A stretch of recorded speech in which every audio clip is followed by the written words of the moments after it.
All right, everybody, welcome to the Point 5 show, the overflow show / bonus show of the Pennymon Doctrine podcast. It's been a minute since we've done a Point 5 show. And if you've been watching the other Point 5 shows, you will notice that we are recording in clear picture, in HD. We were able to finally purchase a webcam that would suffice for better picture quality. And today is the first time that we are actually going to be able to use it and it be recorded to YouTube. So without further ado, we will introduce our guest here today for the Point 5 show.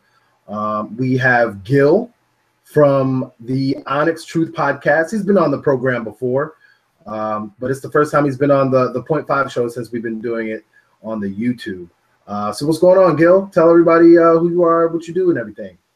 What's happening, everybody? This is Gil, your light-skinned superhero from the Onyx Truth podcast. I host the Onyx Truth podcast, the Onyx Truth Live, and I have a new podcast called the Brown Liquor Experience, all on the Onyx Truth, onyxtruth.com. That's who I am. That's what's up. But yeah, so, it has been a minute since I've been on. When was the last time I was? I was like a year or some change ago, right? I think it was honestly before we moved. Yeah, we were still in Brook Park. Yeah, you guys were like one of the first podcasts that I did outside of my podcast. So yeah, it's been a hot minute. That's what's up. So before we get to that, what's up with you, Molly? This camera's great, but it's horrible because it's like showing me a lot. Yeah, because that's what's high def. That's what high definition does. I feel really. See, now what you got to do is you got to frown, and I got to go like this, and then it'll be like our what's it called? Our cover photo. Cover photo. That's what it is. Oh man, yeah. Me and Molly with the good old chemistry there for you. Man. So anyway, so yeah, you got some new shows going on, man. What's up with the new shows? Well, I've been doing the Onyx Truth podcast. I'm like 77 episodes into that thing. So it started off as just a once a week project, and then I decided back in October timeframe of last year to start doing the Onyx Truth Live. You guys have been on that show. I stopped keeping track of how many times you guys been on the show, but that was really been on there a lot. Yeah, I mean it's good stuff, but that was really just a show for me to allow other people who write for the website or who are friends of the website to come on there and talk about whatever's popping out there in pop culture or the media these days. And then I just started another podcast with my two younger brothers, our cousin, and one of my brother's friends called the Brown Liquor Experience. And this podcast is pretty much just all about 5 dudes sitting around drinking, talking shit about life. Nothing extremely serious, it's just we're just chopping it up, talking about women and all kind of randomness. So, and it's actually turning out to be quite one of my most popular shows. I'm only 6 episodes into this thing, so. Oh, that's what's up. Yeah. So. Yeah, that sounds pretty sweet. I heard the last episode you guys did. Well, I mean, I've heard them all, but the last episode you guys did, entitled "Pink Toes," and what was it? Pink Toes and Deal Breakers. Deal Breakers. That's what it was. I was gonna say rejection for some reason. Pink Toes and Deal Breakers. Pink Toes. You know what pink toe is, Molly? I'm guessing it's not getting your nails painted pink. No. Yep. That's what I thought it was, because that makes sense. So you know what camel toe is, right? Yeah. Painted pink. So it's a camel toe. You know what a camel toe is, right? Like yes, when your pants right up in the front and our pants go in between our vagina area. So if we're calling it a pink toe, like a camel toe. So if we're calling it a pink toe, what are we referring to? That you have a pink vagina? And who specifically have the pink ones?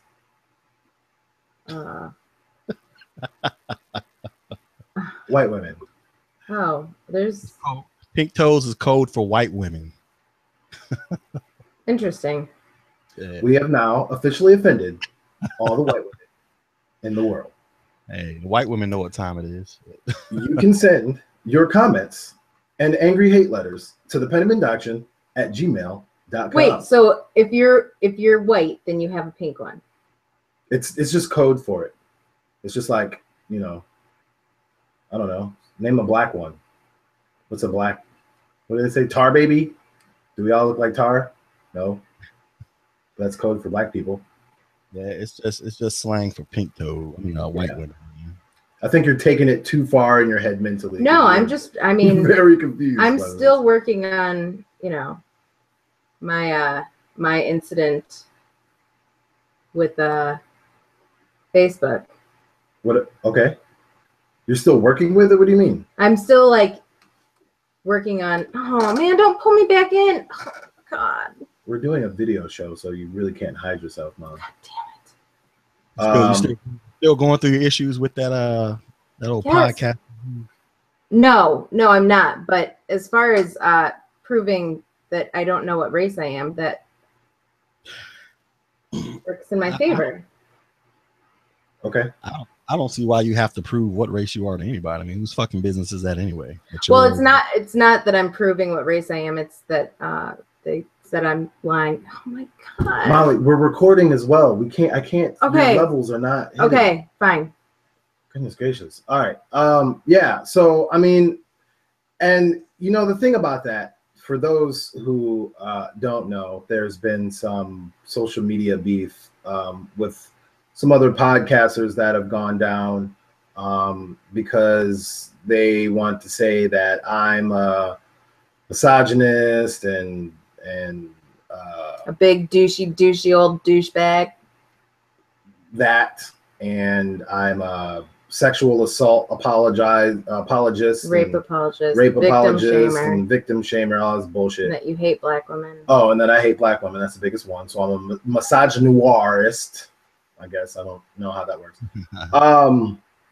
And so they started attacking Molly because obviously she's my co-host, and we had to go and deal with that. And as far as Molly's concerned, actually, even for myself, I'll be honest, I've had to censor myself a little bit, and I don't like that because that, to me, defeats the purpose of our platforms and our forums. We should be able to express ourselves honestly, intellectually honestly, so then we can have an actually proper debate. I've actually been talking about that with a loyal listener to the show. We've been talking directly to each other. We were talking about, she sent me an article about street harassment, and like I get what the woman is saying, but then at the same token, like she's leaving out the ridiculous shit that women do. And then when you're able to actually talk intellectually honestly, at the end of the day, it's like some of y'all like to get approached, some of y'all don't like to get approached, some of us like to approach, some of us don't like to. We need to have a real conversation about it. But we can't. Molly feels that she can't say anything because she's going to get attacked again or something like that. Here's the thing, man. This is what you guys, because I know all about, well, I know most of the backstory, because for all the listeners out there, the same people that they're talking about, they attempted to kick off some stuff with me as well. But here's the thing you guys got to remember, man. Your content creators, they're content creators.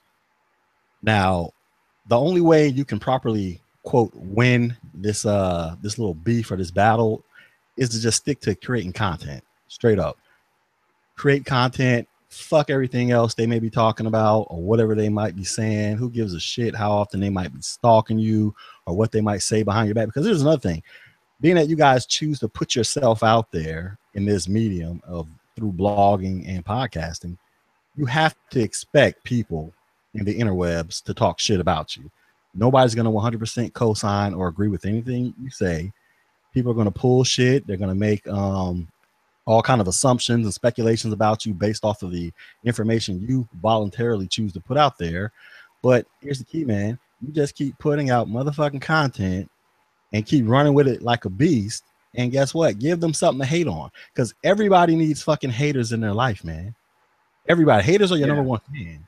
You need these motherfuckers. They provide you the fuel to keep doing what you do, because these same people, I've offered these people a truce. As a matter of fact, one of them is actually coming onto the Onyx Truth Live, just one. But there's another one who just can't seem to let it go. You know what I'm saying? Even after I was like, all right, I just want to drop the whole thing and fuck it, we'll just start from scratch. But he's still stuck in his little bitchy ass ways, and he can continue to be this little bitch all he wants. But at the end of the day, I'm all about creating content, whether I write it, I podcast it, or whatever the hell I do. And I don't really have time to entertain their bullshit. You know what I'm saying? If they want to sit around and talk about me or you or whoever else, fucking let them do it. You know, that's free promo. So my biggest thing to you guys is, I know Molly, it can probably hurt a little bit. It can sting a little bit when they start making personal jabs at you, because they did the same. They tried to do the same shit to me in relation to the death of my biological father. Yeah, I was there for that one. That was nuts. Unbeknownst to them, I never really had a relationship with that man. You know what I'm saying? We knew each other, obviously, but I was never raised by him. I was raised by somebody else since I was 3 years old. But so they tried to use that as an attack to come at me, and I could have got all in my feels like, oh, how dare you? I was like, fuck that. You know what I'm saying? Say what y'all want to say. Who gives a fuck? Because at the end of the day, you're sending people to my fucking website and my podcast. Right. You know what I'm saying? I've yet to mention your name. Well, not you guys, but their name or anything they do on my website. And I got a large fucking fan base. You know what I'm saying? Or reads my shit religiously and listens to my podcast religiously. They don't know who the fuck I'm talking about. Right. Everybody knows who the fuck I am.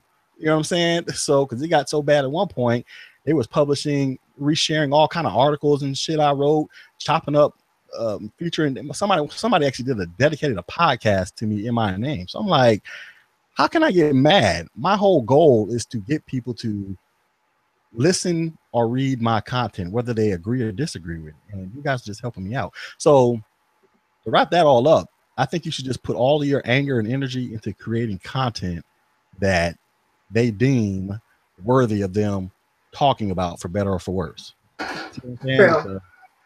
That's all you. That's what you do. And if they were as good at creating content, then they will be fucking focusing on creating content instead of running around Facebook, hopping in group to group, looking for shit to put on their new fan page. But it is what it is on that front. So. And, that's what one of the big things that, for the most part, I mean, that I was trying to get through to Molly. Like, people are going to hate. They're going to, just imagine when we get to where we're headed with this thing, once we move into phase 2 and really start getting serious and devoting time to content creation, which is coming up shortly. There's going to be, a good conservative hate is going to come. Black women hate is definitely going to come. Everybody's going to hate. Me personally, everybody going to get it. I even get myself sometimes. I mean, it's rare, but I get myself. And the thing about it, and the biggest thing about it, for me at least, is that, like, if really what I was saying was that, like, horrible, you wouldn't be able to. You would have more. You would have more stuff to cut up and dissect than a few sporadic shows here and there. So I've done we're on episode 165. We've done plenty of 0.5 shows. So we're probably close to 200. Podcast episodes and things like that. And out of those 200 and so podcasts, you can only come at me about maybe bits and pieces of 5. Yeah, I had I made the same point. Well, I didn't necessarily make it, but Johnny Silvercloud, the co-host of the Onyx Truth, or co-founder, or whatever, he made that similar point to one of these guys, because somebody was saying something about me, like, oh, Gil is like this, that, and the third. And he was like, hold up, this dude is written and podcasted over 200 goddamn things on his website. And you're taking one or two items and trying to create your whole ideology about him based off of that shit. He was like, why don't you go and listen to half the shit he did and then make your determination? Because some of these people, they honestly swear up and down, I hate black women. That's what they think. Because, you know, and it's like, no, I don't hate black women. I do. Now, I'm going to admit, I do use terms towards black women that people can find offensive. I'm not going to front about that shit. And it's specific terms. It's not the word bitch. I mean, even though bitch is offensive, but that's not the word people find. I just love that word. Yeah, it's a very nice word to just encompass any object. It doesn't matter who or what it is that, you know. He's in the middle of talking now. I know. I was just saying, that's just a wonderful, great word. But for whatever occasion. These are two words that some of these people have issues with. So I use the term Negro bed wench. And people, some of these black women, you know, rightfully so, they got offended. I'm not going to knock it because the word is offensive. But what I try to get people to understand is how am I using it and why am I using it? Because if you listen to my podcast, you guys know what I talk about. I talk about white supremacy and racism a lot. And so when I use the term Negro bed wench, basically that is my form of the female version of a coon, which is a black woman who is basically trying to advance the agenda of white supremacy and cause harm and destruction to, you know, other black people or specifically a black man. You know what I'm saying? I'm not labeling all black women Negro bed wenches. It's just a certain criteria of women that fit that is who I target.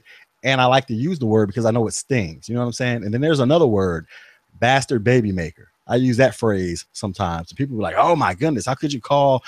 I'm like, for one, I'm not labeling all single women bastard baby makers. Because I got, matter of fact, one of my best friends from college, she's a single mother. Matter of fact, we went to college. We dated in college a little bit. It didn't work out because we were like too much alike. She dropped out of college. She became a stripper. Then she met her husband, got married. Then they got divorced. They had a kid. And that motherfucker bounced. And she was like a single mom from the time her child was like 18 months old. But then she decided to go back to school.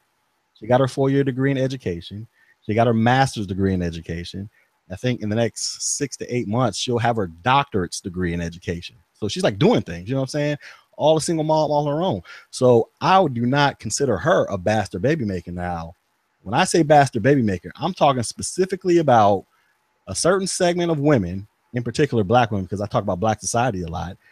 These women that like to pop babies out for checks and just basically become leeches on the system. And then they pass that same bullshit ass mentality down to their kids. And I'm not just talking this random shit. I got these motherfuckers in my own family. You see what I'm saying? Yeah. So I'm not just making up random terms just to be using. I'm talking about shit I've actually seen with my own eyes. And some of these women that find it offensive, it's like they honestly act like these women do not exist. And they were like, oh, we need to respect all women. I'm like, I get it. We do need to respect all women. But the reason why I say it is because when I talk about that specific issue, it's almost like there's no shame in the activity. You see what I'm saying? I'm just having multiple babies by multiple men and just sitting back and not doing shit with your life, but collecting checks. And then you're passing that same mentality. You know, somebody told me, they was like, oh, it's dangerous to shame black women like that. I was like, let me tell you what's dangerous. What's dangerous is that mother passing that mentality down to her kids so that those kids can grow up to repeat the goddamn same cycle of poverty that she's currently living in and fully embracing. That's what's fucking dangerous.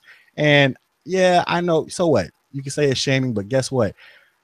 Somebody has to fucking inject a sense of reality into the severity of the situation. And fuck it, that's what I'm here to do. And if some of you black women out there, particularly you super duper black feminists, have a problem with it, then hey, you're just gonna have a problem with it. So, you know, again, like I was saying, I was having a conversation with you know, a loyal listener.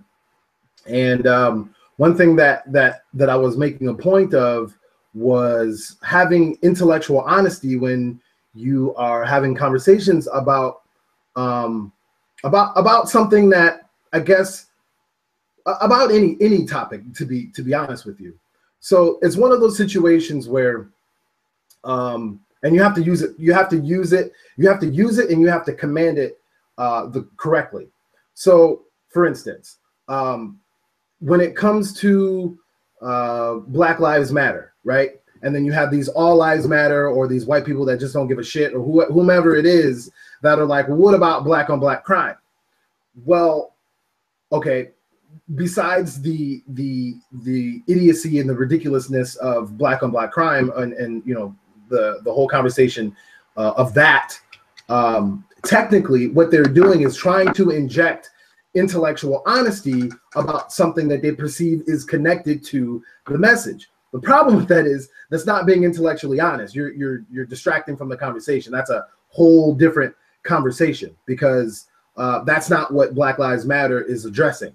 So you're being actually intellectually dishonest by asking that question while trying to gain intellectual honesty. So you have to forward correct that. Whose fault is that for allowing it to even go down that path? It's Black Lives Matter's fault because of the way they branded themselves, and you know, I made that abundantly clear. So I get what you're saying there. I mean, in a way, it does kind of interject. But once you say, okay, I get where you're coming from, but this is what Black Lives Matter is about. So because this is what it's actually about, bring some intellectual honesty, you know, about police. You know what I mean? Oh, police job is hard because of this. Then maybe that's a little more intellectually honest, right? But regardless of that, when it comes to what you're talking about, when it comes to, you know, bastard baby makers, if you will, I'm trying to quickly find this. But did you see the video of hear about the situation with Plies and Young Thug, the rappers who are going at each other on Instagram? Pause. Side note, these are supposed to be gangster rappers, like real niggas for real. You're arguing on a picture app. Okay. I haven't heard about this situation. I mean, I follow Plies on Instagram, but I'm not like in tune to their shit like that. But what happened? So our setup doesn't allow for you to hear what's going on, but I'm gonna play it for our listeners so they can hear it, and then I'm gonna tell you what she said. All right.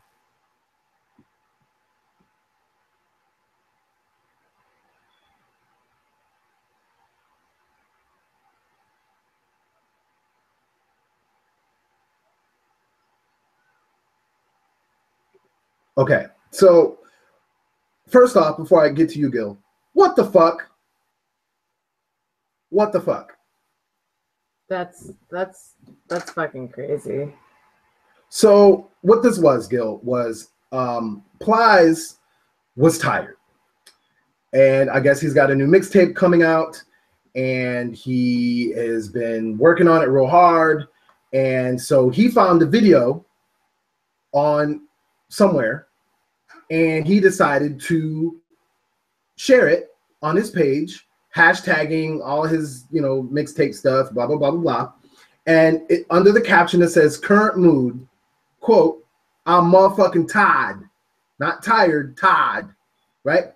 So what this video was Young Thug's like 2-3-year-old daughter saying, I'm motherfucking tired. And a woman in the background, most likely her mother or somebody, was like, what? And she's like, I'm motherfucking tired. As though this were cute. Right. And she was like, what? And the girl was like, I'm motherfucking tired. This is not even a 5-year-old child. I would say she's probably 3. Probably 3 at the most. Is this a recent video? I'm on Instagram right now trying to find it. This was posted a day ago, apparently, I guess. I don't know. This is a screenshot. So this is from September 12th. Yeah, this beef was today. I heard about it on the way home on the radio. And so they're going after each other. So, you know, look, Young Thug may have rap money and his whole situation being accused of murder and whatnot, blah, blah, blah, blah. But, and I know that I have a foul mouth myself. And I have said, you know, words in front of my children before, and I'm not 100% directly proud of it. But you know what I am proud of? That I raised them in a way where they know that I'm saying something that society deems a little child saying as inappropriate. And my children who are able to talk, my two sons, they're the ones who call me out. Dad, that's a bad word. Landon calls me. You shouldn't. Those are bad words, Daddy. You shouldn't say that. That's the same to me. Right. So, when it all boils down to it, as an adult, I'm able to do whatever the motherfucking tide I feel like. And I instill in my children that, when you become an adult, you can do what it is you feel like as well. But as a child, this is inappropriate and you will not do this. And they have learned that lesson. Now, I'm not saying that this little baby girl is going to end up being a bastard baby maker. I'm saying, I'm adding to your point that this does exist. So when talking about a specific thing, like you're talking about issues within the Black community, right? We have our issues that we deal with externally, but then we also have our issues internally that also need to be addressed intellectually, honestly.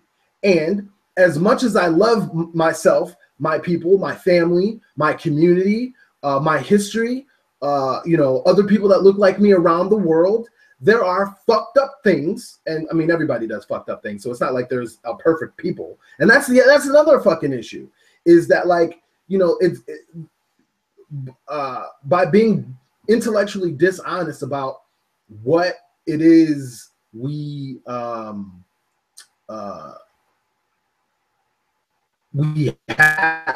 other issues in our community doesn't allow us to actually address the issues that we have in our community. If you're going to sit here and say we have to have things on a perfect face, it has to be in a perfect light. Cool. Yes, that's what you do when you're trying to humanize yourself in order to gain something national macrocosmy, like, say, for instance, I don't know, racial equality and police, the end to police brutality and injustice. Yes. Not everybody is a criminal. There's good people. Yes, you put things in a good light. But then when you're like, okay, as a Black community, us here talking today, let's talk about something specific. This issue. Oh, you can't do that. But does it not exist? Does it not happen? It does. So these things need to be talked about. And just because you personally may not want to talk about it right now at this point in juncture, or you personally might find that it is offensive, it's an issue and it needs to be talked about. So maybe you personally shouldn't have that conversation and see your way out of it. Wow. Welcome to kindergarten. Well, the thing is, you got to be clear. I know, it just was funny. The thing is, we all know the biggest issue that affects people of color, particularly Black people, is white supremacy. We all know that should be the biggest fight. But at the same time, just like you said, man, let's stop pretending like there isn't shit that we do amongst ourselves. And for some reason, a lot of Black people, it's like they're scared. It's almost like become a taboo subject to talk about the shit that we know we do within our own community, because I guess people don't want to be labeled coons or whatever. Even though I'm guilty of calling people a damn coon, but I don't necessarily. But I guess people don't want to be labeled a coon or whatever the case may be. But here's the thing, man.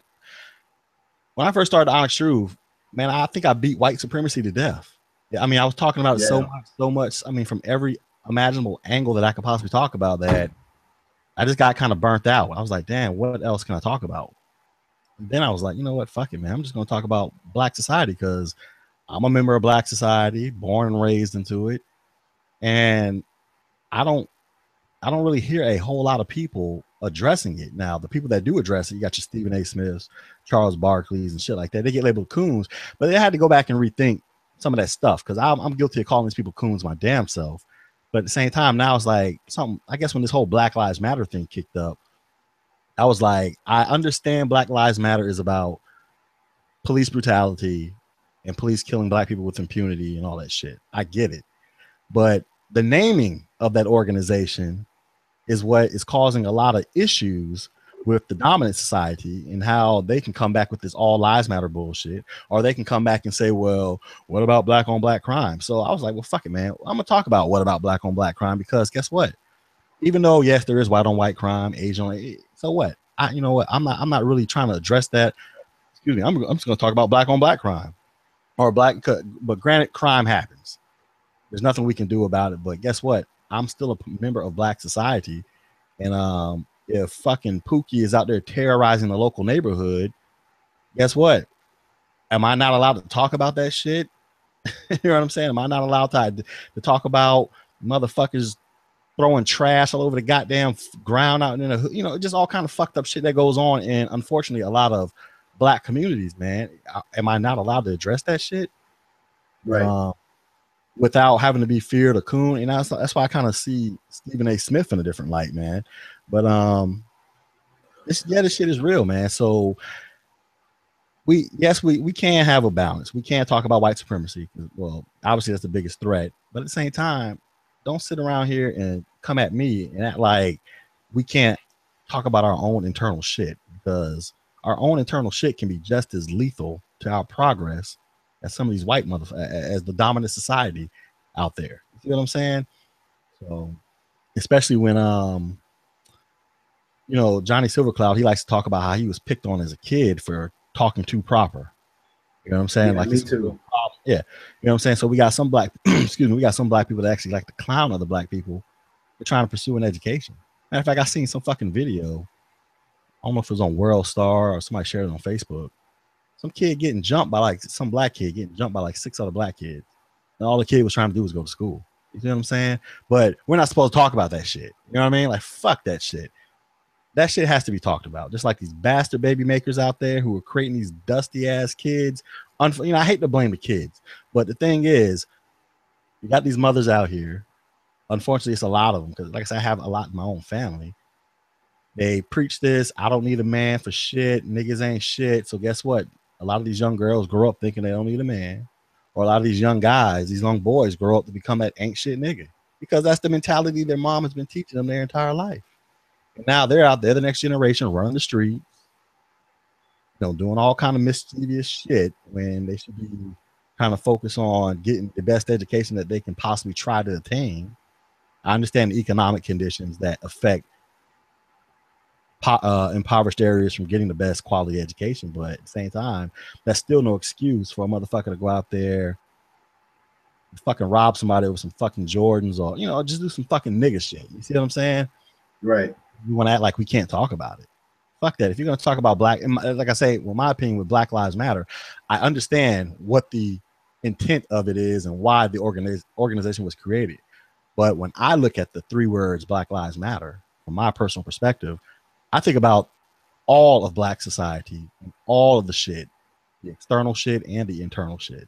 Because right now it's just like, yeah, we can rail all day about the external shit, but you know what? We still have to fix our own shit from the inside as well. So that's where I'm at with it.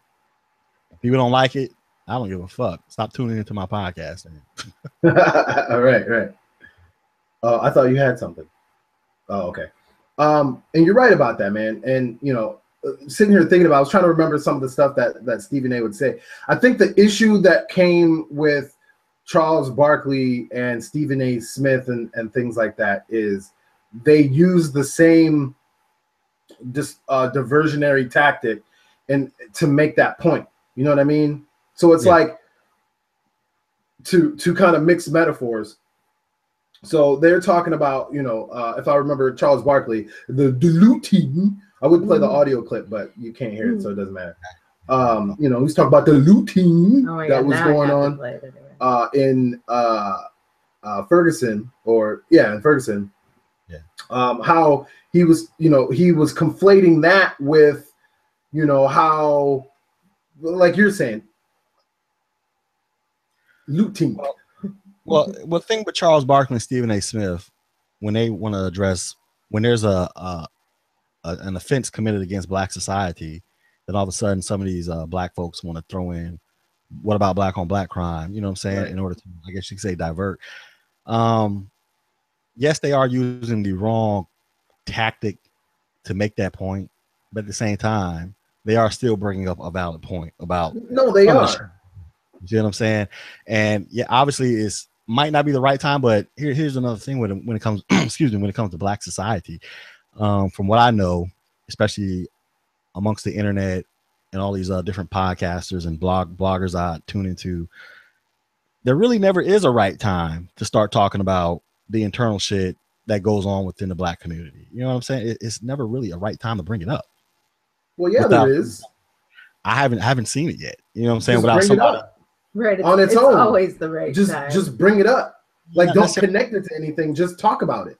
No, because there's some leading voices out there in the black podcasting blogosphere, and no matter when you bring it up, they always try to send their little Twitter trolls to, you know, hit you to death. Oh, he's a coon, he's a sellout, blah blah blah blah blah. And it's like, well, when is the appropriate time to bring it up? You know what I'm saying? You just have to not connect it with anything else that it's not connected with. Here's they're gonna find a connection. I know that, and that's being intellectually dishonest. That's my whole point.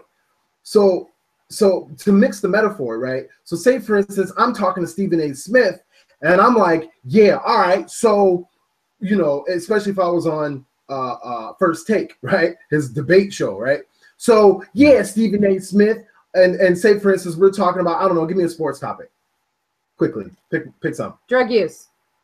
All right, so yeah, Stephen A. Smith, you know, I know that drug use in the Major League Baseball is an issue, but, you know, what about LeBron James winning the NBA Finals?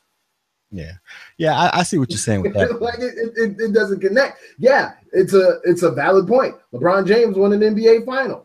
Okay, and that is a topic within sports that you can talk about. But it has literally nothing to do with drug use in Major League Baseball, and that's what that's the problem.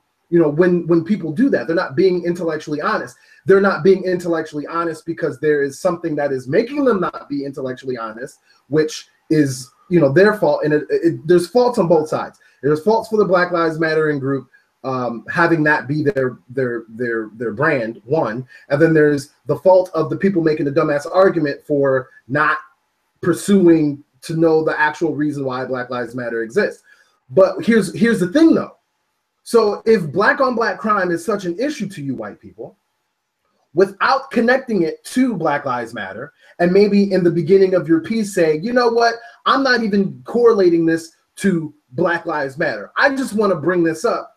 And then you bring it up. Now we can have an intellectually honest conversation about crime, because it's not fucking black on black crime. It's just crime. It happens. And it's, you know what I'm saying? And then now we can have this conversation. Well, why does interracial crime happen? What are the causes of crime? What things promote this? You know, how has this historically been? You see what I'm saying? But when you're talking about police and justice, but now you want to talk about crime, it's MLB and the NBA. It's two different things. Yeah, I understand what you're saying, and I don't disagree. I agree with 99% of it, but at the same time, I mean, I'm just one of those voices that, you know, I feel like I'm kind of evolving to the point where I really want to like really start speaking directly to issues that strictly pertain to Black society, period. Obviously, police brutality and all these other racist motherfuckers out there, they're gonna have to get talked about. But I guess I kind of I don't want to necessarily say the champion, but I want to be a louder voice to bring up issues we do. Not necessarily because I want to be wagging my finger at Black society. No, that's not the reason. I really would like to address this thing because this is my community. This is our community. You know what I'm saying? So this shit has to be talked about in an intelligent way at some point in time without having to be worried about called a coon or even have to worry about trying to link it to another issue. But that's kind of where I'm kind of like, I'm not saying I'm shifting all of my content towards that manner, but I think I really want to start trying to zero in on just addressing shit that we do. And if people find offense with it, then, you know, just gonna have to fucking find offense with it because motherfucker shit's gotta be said. You know what I'm saying? So especially if we want our community to progress, because, you know, we can change the laws to get the white folks off our ass for a little bit until they decide, fuck y'all niggas, we're gonna fuck with y'all some more.